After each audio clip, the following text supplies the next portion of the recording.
Caribbean Newsline is brought to you by the Barbados Tourism Marketing, Inc.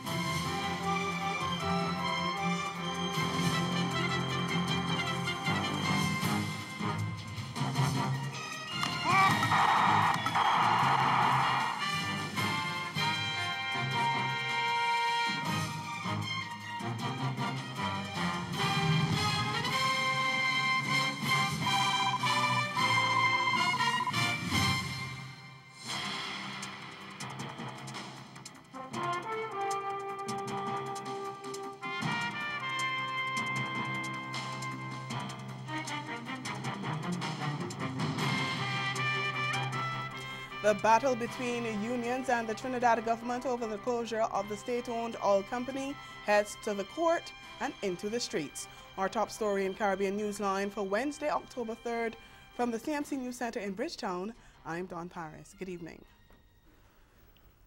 The Oilfield Workers Trade Union, the OWTU, on a Wednesday served notice through legal action and protests that it's not easing up on its opposition to government's closure of state-owned oil company Petrotrin. They filed an injunction in the industrial court to stop Petrotrin from sending home workers. The matter began on Wednesday morning, even as what the OWTU began what it called the mother of all marches. The court will on Thursday resume hearing on the application. The OWTU also filed a complaint accusing Petrotrin of breaching an industrial relations offense outlined in an April 3, 2018 memorandum of agreement that outlined restructuring the company over an 18-month period and forming a working committee. When the matter came up for hearing, lawyers representing the Office of the Attorney General said they intended to make a formal application to be party to the legal action taken by the union.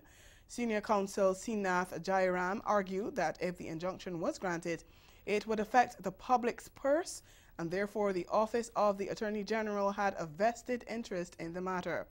But senior counsel Douglas Mendez, who is representing the union, said that his client was seeking an injunction and there was no trade dispute before the court. After the sitting, the OWTU's Chief Education and Research Officer, Ozzie Warwick, explained what had transpired. The matter is still on. It will continue tomorrow morning, so I'll be a little bit limited in what I can say until the matter is fully adjudicated. Yeah. It is the injunctive relief is to stop the company from terminating all the workers pending the full adjudication of the industrial relations offense. But I do want to use this opportunity, having said that, having given you the facts in terms of what happened, I do want to point out that what was interesting is that we saw an attempt by the Attorney General to intervene in these proceedings. And eventually, of course, the attorney representing the Attorney General had to withdraw that oral application for the Attorney General to intervene. Meanwhile, the Joint Trade Union Movement kicked off their three-day protest with hundreds of workers beginning from Petrotrin in Pointe-à-Pierre.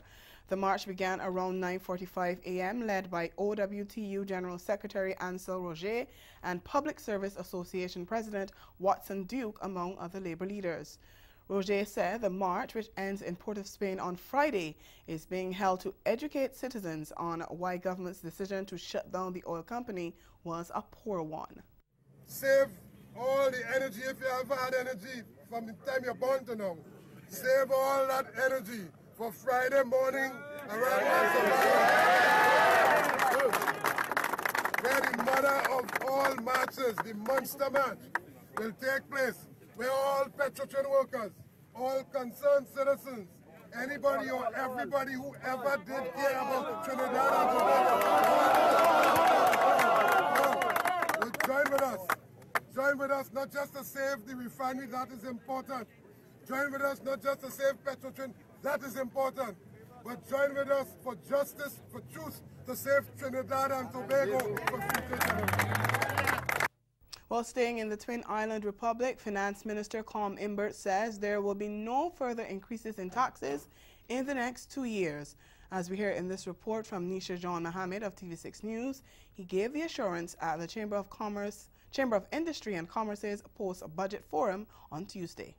We have no plans over the next 2 years to increase taxes. I just want to let you know that from now, because we think we have increased taxes to the point where they're at a stable level, and there's no intention. We think it would be diminishing returns if we sought to increase individual income taxes and corporation taxes.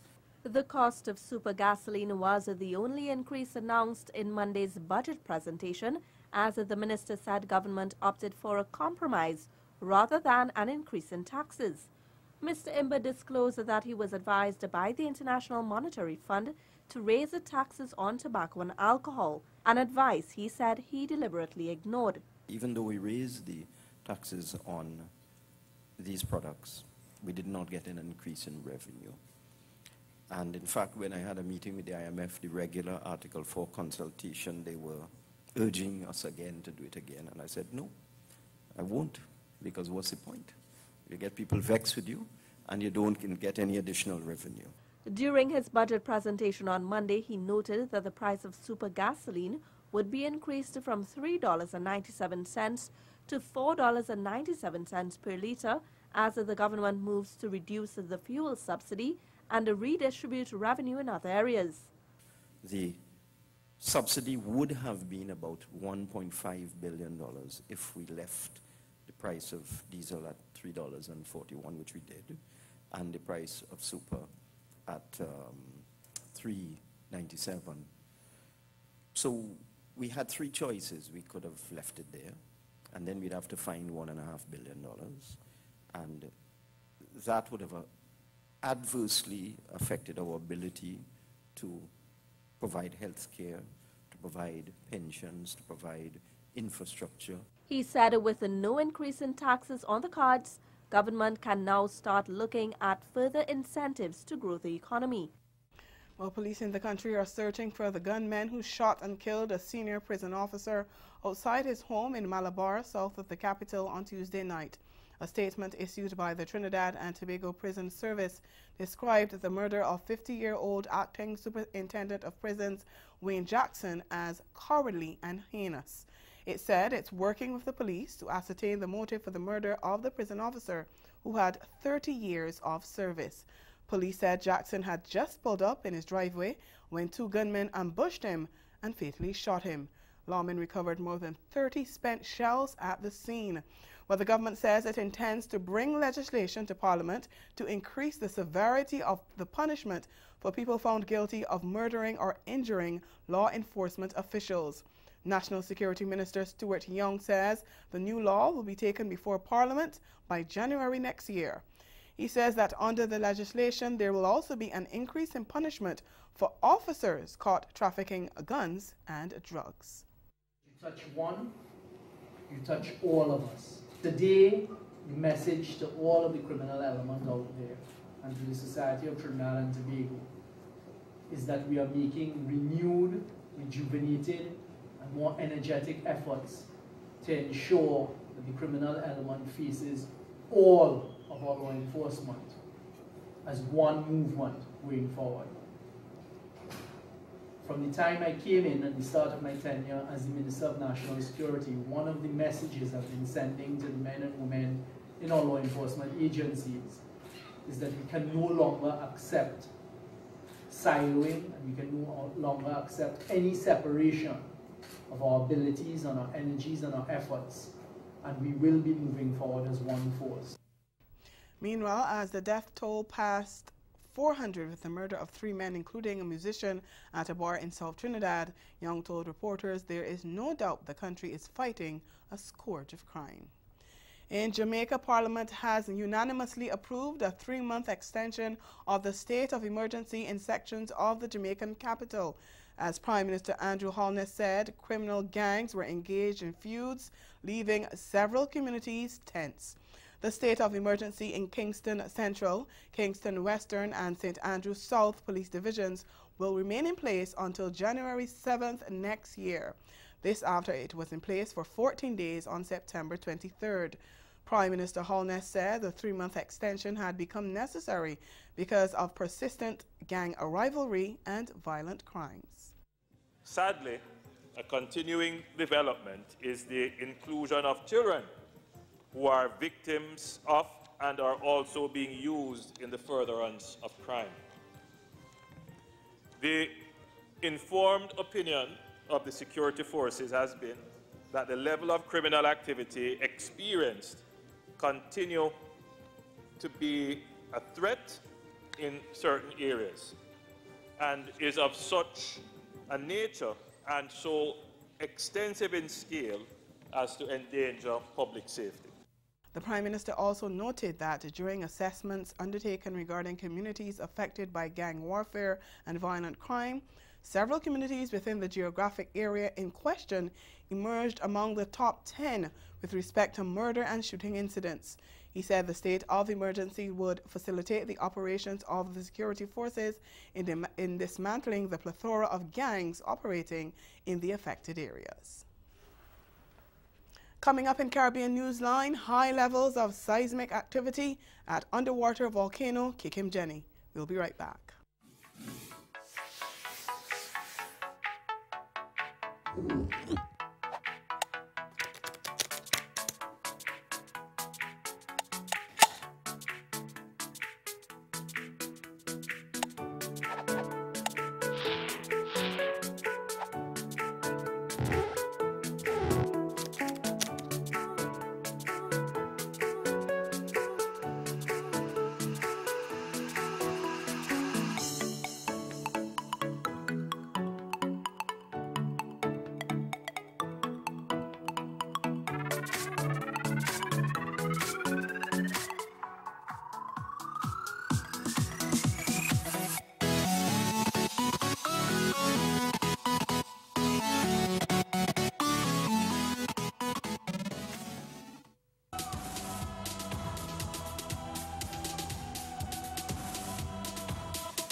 Let me start up by saying the energy, turn up. So the uniform, turn up. In that performance, you had some moments that were some awesome moments. And before I give you a score, those awesome moments are going to get a prize. So you're performing today, right?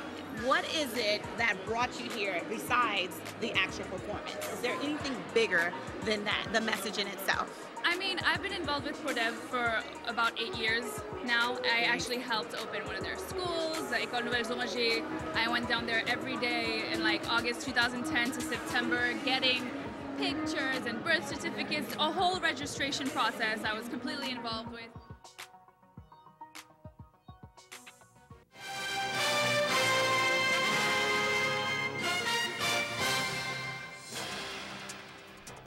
Welcome back. High levels of seismic activity have been recorded at the Kikimjeni underwater volcano over the past few days. Grenada's National Disaster Management Agency, NADMA, said Tuesday that since the episode began on the afternoon of September 30th, several events have taken place.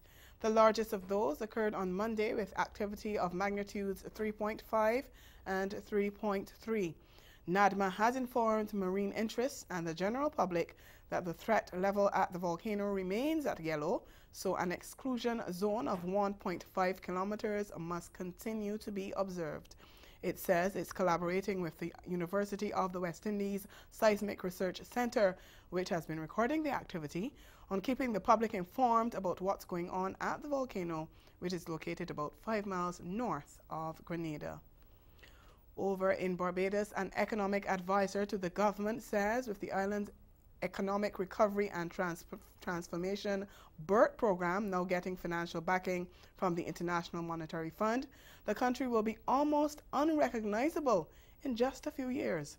Dr. Kevin Greenidge made the prediction in an interview on Tuesday, a day after the IMF announced that its executive board had approved an extended fund facility which will give Barbados access to $290 million over the next 4 years. The first $49 million of that was due to reach the central bank by Wednesday. Greenidge, who has worked with the IMF for the past 7 years and is currently on secondment from the Washington-based financial institution as an advisor to the Barbados government, says there will be an adjustment period, but the country will come out much improved. We don't go transition period. And that transition period means, because part of our program is modernizing our public sector, etc. There's going to be a period where things are going to feel a little tough, maybe a few months or so, a year. But the beautiful thing that we're going to come out of there, within 3 years, Carol, 2 to 3 years, Barbados can't recognize Barbados. One, the economy will be growing. When the economy is growing, because investors are coming here, but the Ross University, Sanders is going to build something, the private sector is going to start to invest, opportunities for growth going to exist across Barbados, where people can be able to move themselves along. The government also, part of the restructuring process, have this enfranchisement program which will help people to own their own business and move forward. Barbados is going to be transformed. Greenwich also insisted that the assistance the new government is now receiving from the IMF should have been sought a decade ago after the recession in 2008. Dominica's Prime Minister Roosevelt Skerritt has announced that 4 interested parties have sent applications to replace the U.S.-owned Ross University School of Medicine. Ross left Dominica in August to commence operations in Barbados in January 2019. Prime Minister Skerritt says some interested parties have already submitted proposals for consideration by the government for setting up a school in the Eastern Caribbean island, and he says the first will be making a site visit next week. The Prime Minister added that a task force has also been set up to meet with the parties. That task force is headed by prominent cardiologist Professor Gerald Grell. I have appointed a task force to assist with engaging these different parties. And that task force is chaired and led by Professor Grell, who has a long history in medicine, who has a long history in academia, and who has, in my view, the most profound knowledge of medical education, education in medicine, than anybody in this country and indeed the Caribbean. So he'll be chairing this. Also, we have Dr. Donald Peters, the President of the State College, on that task force. He himself has a vast knowledge on academic programs and accreditation issues, school management, and he'll be in a position to speak to those issues when these teams come in. We also have folks from the private sector, property owners in Portsmouth, who will deal with issues relating to accommodation and the various aspects of the restaurant and the services that will go towards the school. Ahead in Newsline Sport, West Indies prepare to go up against the world's #1 team. We'll be right back. This hurricane tip comes to you compliments the Caribbean Disaster Emergency Management Agency and the Caribbean Media Corporation. Be prepared. Clear roads and clean up debris from surrounding areas.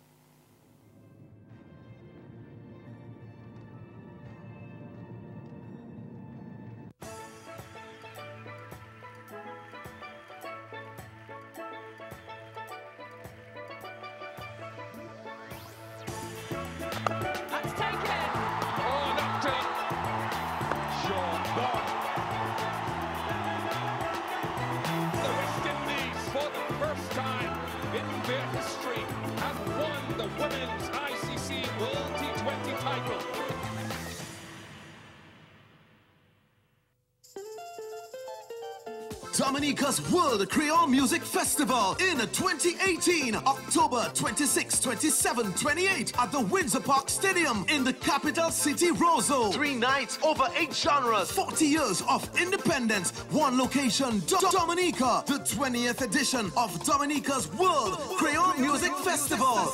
For more information, like our Facebook page, Dominica Festivals. Visit our website, www.dominicafestivals.com for all travel, accommodation, and ticketing details. My love, my home, my Dominica. Building a resilient nation. See you there! Proudly sponsored by the Government of Dominica and Discover Dominica Authority.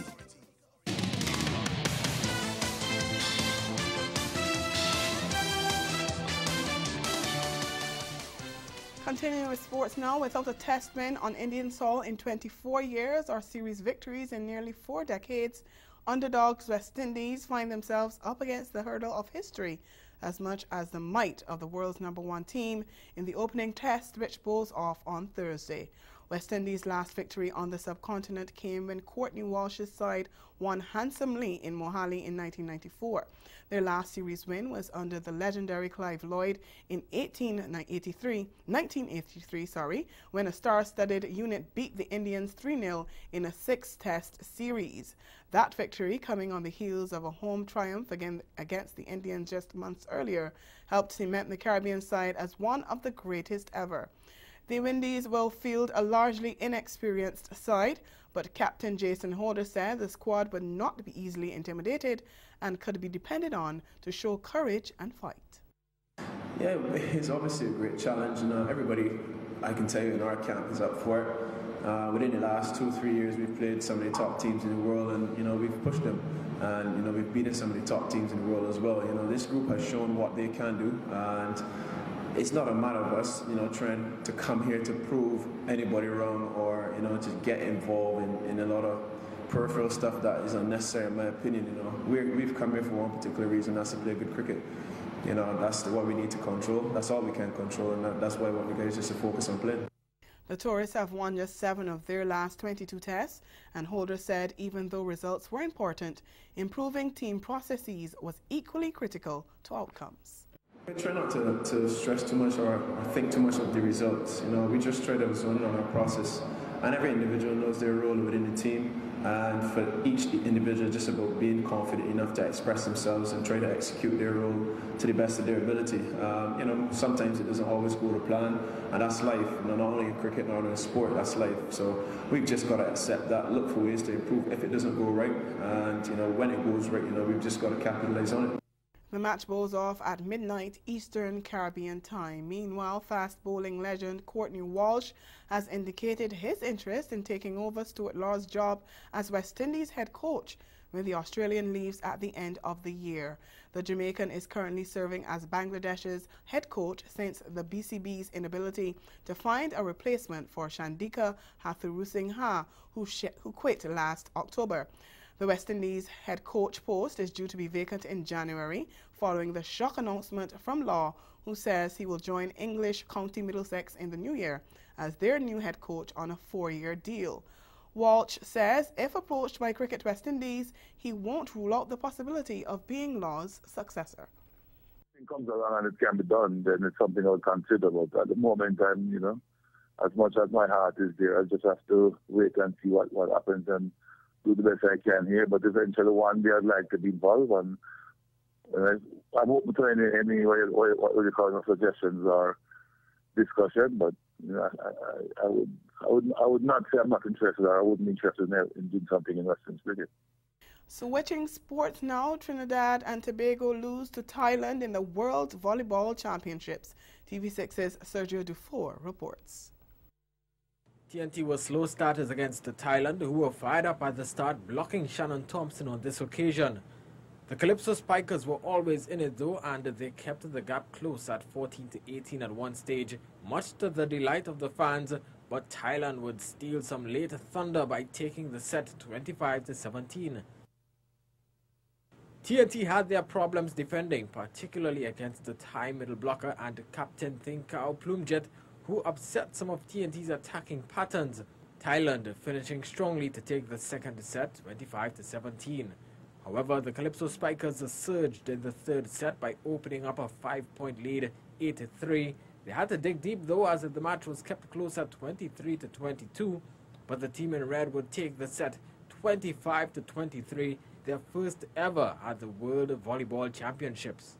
Thailand recuperated in the final set and they stormed off with an early lead before winning the set 25-11 and taking the match at 3-1. The win brings Thailand to third behind USA and Russia with 2 wins from 3 matches. TNT are yet to get off the mark. The Spikers will next take on Azerbaijan tomorrow, who are in 4th position after beating 5th place Korea 3-1. And finally, former Guyanese sprint queen Alicia Fortune picked up 3 medals at the World Masters recently. Isan Griffith of Capital News tells us more. Former national athlete Alicia Fortune, who competes at the Master Division now, has done the country proud once again as she won gold, silver and a bronze medal at the World's Master Championship in Spain. Competing against some of the world's best athletes, Alicia placed first in the 400-meter event, second in the 200-meter event, and third in the 100-meter event. Fortune said in spite of all the challenges faced in getting to the championship, it was a proud moment for her to hear the national anthem played as she stood on the podium. I must say thanks to Fly Jamaica. This is the second time they're on board. They would have flown me from Guyana to New York. I say thanks also to DD CARICOM Inc. I say thanks to Malcolm because through him, I would have been able to get DD and CARICOM Inc. to come on board as this. I say thanks to Geology and Mine. I would have made contact with the with Minister Broom's office, and through our permanent secretary, he would have talked to somebody from Geology and Mine, and they would have granted me $60,000. I must say thanks to them. I say thanks to KP Thomas and Son, and say thanks also to Modern Optical. According to Fortune, she never expected a medal in the 400-meter event. Getting in, if you checked the 400, getting in all the rounds, it wasn't happening for me. I was just totally like weak. Going to the finals, I went into the final with the 5th fastest timing. So there is no way that I should have been medaling in the 400. I would have called my coach. I sent him some of the video that people video and sent to me. And he would have said to me, Alicia, we know that these are some of your challenges, but then he would have told me what I should do. And I did exactly that, along with prayers. Then we had like a day rest day before the actual final. So all of that would have been able to help me to go out there and push myself. They didn't even want me to run it, but fortunately, I got to run it, and I able to. I think that was just amazing. I treat that silver like a gold because it was amazing even with most of the U.S. athletes and all the other countries because they didn't expect for me to be on the podium. And that's the sport. We'll be right back. Caribbean Newsline is brought to you by the Barbados Tourism Marketing, Inc.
This month on Caribbean Passport, dive into the creative world, fashion, music, festivals, and cuisine. So get your passports ready and let's travel. All coming up on this channel. And that's Caribbean Newsline. For news and sports round the clock, log on to CanonNews.com. And for more of our programming, log on to CariVision.tv and subscribe to CariVision's YouTube channel. We'll be back here again tomorrow. But from all of us at CMC News, thank you for watching and have yourselves a good night.